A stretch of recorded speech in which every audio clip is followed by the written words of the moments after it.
ফারহান আলী ওয়াহিদ তো চলেই এলেন, এবার কি কাভান সুলিভানের দিকে হাত বাড়াচ্ছেন ফাহাদ করিম? অসম্ভব তো নয়। ফারহানকে রাজি করানোর পর এবার মোস্ট ট্যালেন্টেড সুলিভানই আলোচনার কেন্দ্রে। 20 এপ্রিল 2025 আচমকাই ফাহাদ করিম ঘোষণা দেন কানাডা জাতীয় দলের হয়ে 2 ম্যাচ খেলা সমিত সোম রাজি হয়ে গেছেন বাংলাদেশের হয়ে খেলতে। এরপর Ronan Sullivan, Declan Sullivan, Trevor Islam, Adam Abbas, Zidane Yusuf, Anika Rania, Shayla মেদিনার পর বুম, সাথে বোনাস ওর ছোট ভাই।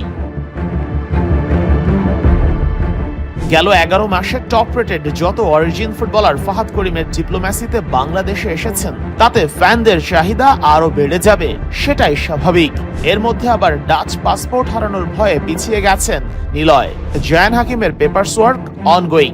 তাহলে পরবর্তী বিগ ফিশ কে হবেন সেদিকেই তো তাকিয়ে ফ্যানরা। মাত্র 20 বছরের ফারহান আলী নাকি গো ধরে বসেছিলেন ইংল্যান্ড দল থেকে সুযোগ আসে কিনা সেটা দেখতে। তাকে যখন রাজি করানো গেছে তখন কাভান সুলিভানের জন্য চেষ্টা করতে ক্ষতি কি? তার 2 ভাইয়ের তো এরই মধ্যে লাল সবুজ জার্সিতে অভিষেক হয়ে গেছে। নিশ্চয়ই এবার ওই পরিবারের আরেক সন্তানের সাথে আলোচনার টেবিলে বসা একটু হলেও সহজ।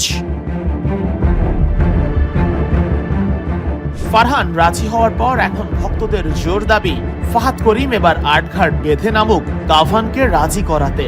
এদিকে নতুন কোচ জুলিও আমেরিকান, তিনি নিজেই বলেছেন যত পটেনশিয়াল অরিজিন ফুটবলার আছেন তাদের সাথে নিজেই যোগাযোগ করবেন হামজাদের নয়া কোচ, কনভিন্স করবেন বাংলাদেশের হয়ে খেলতে।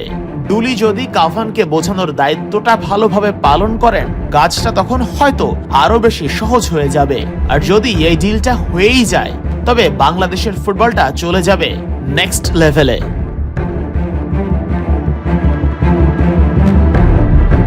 শেখ আশিক, 71, ঢাকা।